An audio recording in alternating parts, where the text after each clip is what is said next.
In the previous video, we saw that if you want to align certain pieces of content side by side, you will actually set the property of display to inline block on both of these different elements so that the space on the right hand side is available and other content pieces can flow or kind of float into it, right? So in this video, I want to share with you another technique to use to create a similar effect in case you do not want to use the display inline block property. And that is a different technique, and the property name is actually float.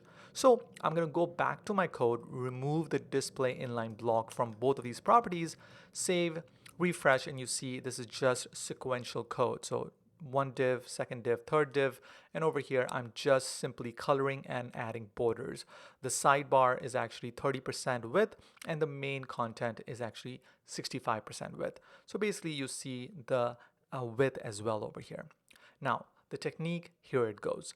So the technique is that you actually add a property called float. All right, so I'm going to add it over here just so the preview is easier. So float, and where do we want to float this particular element? And I say, let's say the sidebar needs to be on the left hand side.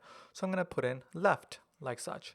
Now when I move this on the left hand side, you see that that particular area is now available. That's why this area kind of flushed on top of it and all the information is kind of wrapped around it, right?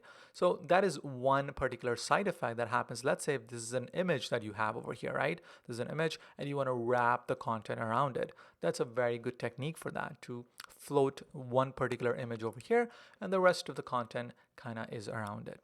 Now, in our case, we want to actually float the main content on the right hand side, right? So I'm going to go over here and add the property float and say right. So you see this content is now on the right hand side. So it actually just moved it on the right, the entire container, and this one is on the left.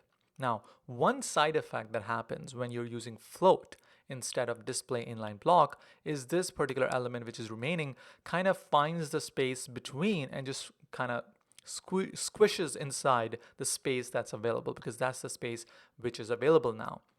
Now remember one thing, these two elements are actually display block, the default. We did not make it display inline block, all right? Just a reminder. Now, to fix the issue of this particular, let's say this particular area that we have, this footer, we do not want it in the remaining space. We say, hey, we don't want this container to be in that space. We want it to kind of break out of that particular space, right? So a sister property for the float is actually called clear, all right? So I'm going to come over here and say over here, clear, oops, click over here and say clear, and I'm going to say both. Now what that simply means, that clear both means that, hey, this particular element, clear all the space next to you, make space, and just make space. So when it makes space and just says, okay, clear both the sections left and right, so it makes space and it actually squishes itself down to the next available space underneath the above elements. All right, so this is kind of not confusing, but you gotta kind of play around with it so that you get a gist of it. A few other properties that clear has, so let's say the clear says, okay, I want to only make space on the left hand side. So if I do clear left, it's going to say, okay, I do not want anything on the left of me. So since this element was already there on the left, it said, okay, I'm going to move down, right? But if I say clear right, it's going to say, okay, I don't want anything on the right of me. So the next available space is all the way down over here. So it actually moves down over here.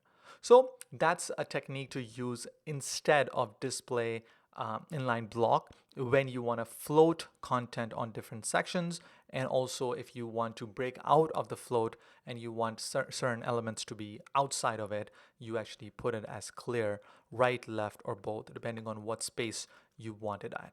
That's pretty much it for this video. I'm going to talk to you in the next.